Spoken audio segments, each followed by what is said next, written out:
नमस्कार, मैं Priyanshu Chaturvedi, news 18 Hindi original पर आप सभी का स्वागत है। कई महीनों की चेतावनी के बाद नेटफ्लिक्स ने यूजर पासवर्ड शेयरिंग पर अब बड़ा कदम उठाया।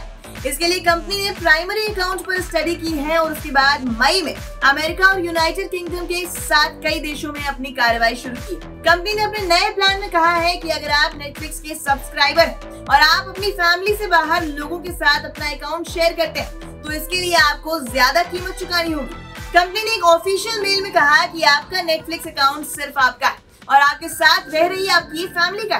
बीबीसी की एक रिपोर्ट के अनुसार मई में Australia, Brazil, France, Germany, Mexico और सिंगापुर समेत 100 देशों से ज्यादा कस्टमर्स को अलर्ट जारी किया गया। लेकिन इस अलर्ट के बावजूद लोग नए हैक ढूंढकर नेटफ्लिक्स के एक ही अकाउंट को कई लोगों के साथ शेयर कर रहे थे।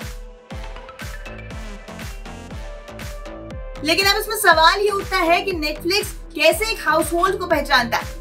लाइफ हैकर्स वेबसाइट के मुताबिक कंपनी उस डिवाइस की मदद से इस बात का पता लगाता है जिससे आप नेटफ्लिक्स से कनेक्ट कर रहे हैं। जैसे ही आप किसी डिवाइस से नेटफ्लिक्स पर लॉगिन करते हैं तो नेटफ्लिक्स उस कनेक्शन को घर का एंकर समझ लेता है। इसके साथ ही नेटफ्लिक्स उन सभी डिवाइस को पहचानता है जो कि सेम वाईफाई का इस्तेमाल करते हुए नेटफ्लिक्स अकाउंट से जुड़ते हैं। मेशेबल की रिपोर्ट के अनुसार अमेरिका में इसको लेकर कंपनी बार बार लॉगिन करने पर कस्टमर से कंपनी द्वारा दिया गया वेरिफिकेशन कोड मांगती थी। ये एक आसान तरीका था उन अकाउंट होल्डर्स के लिए जो कि अपने घर से बाहर कहीं पर नेटफ्लिक्स का इस्तेमाल करना चाहते थे। लेकिन वेबसाइट के अनुसार उस वक्त लोगों ने प्राइमरी अकाउंट होल्डर से कोड मांगना ही शुरू कर दिया था। लेकिन लाइफ हैकर्स के अनुसार अब ऐसा नहीं किया जा सकेगा। अब नेटफ्लिक्स यूजर्स को प्राइमरी यूजर्स के घर जाना होगा और अपने डिवाइस को उनके वाईफाई से कनेक्ट करना होगा और अपने डिवाइस पर साइन इन करना होगा। एक वेबसाइट के अनुसार इस बीच लोग अपना स्थान बदलने के लिए VPN का इस्तेमाल करने लगे थे। इस पर एक व्यक्ति ने नेटफ्लिक्स गिफ्ट कार्ड का इस्तेमाल करने की भी सलाह दी। उसका कहना था कि कुछ हफ्तों के बाद अकाउंट का इस्तेमाल किया जा सकता है। इसके साथ ही कहा गया कि थोड़ा पेशेंस रखने की जरूरत है। जब ये काम करता है तो ये लंबा चलता है।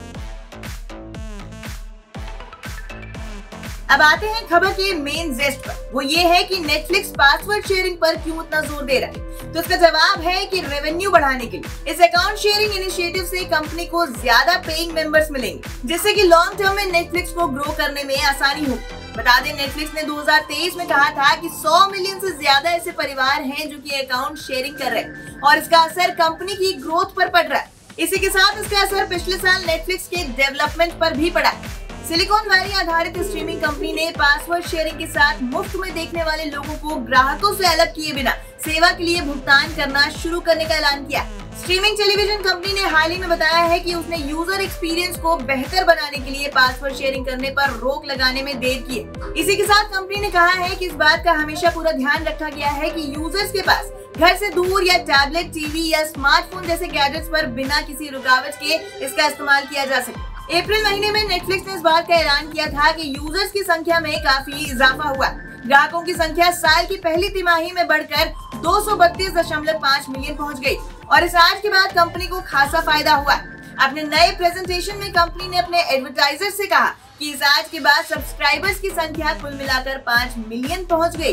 इनसाइडर इंटेलिजेंस ने इस बात का अनुमान लगाते हुए कहा है कि पहली बार अमेरिकी युवा इस साल टीवी देखने की तुलना में नेटफ्लिक्स, टिकटॉक और यूट्यूब जैसे प्लेटफॉर्म्स पर डिजिटल वीडियो देखने में ज्यादा समय बिताएगा। मार्केट ट्रैकर को उम्मीद है कि लीनियर टीवी पहली बार आधे से कम समय तक देखा जाएगा। आपको कैसी लगी हमारी खबर, हमें कमेंट सेक्शन में जरूर बताएं। ऐसे ही और खबरों के लिए देखते रहें न्यूज़ 18 हिंदी ओरिजिनल।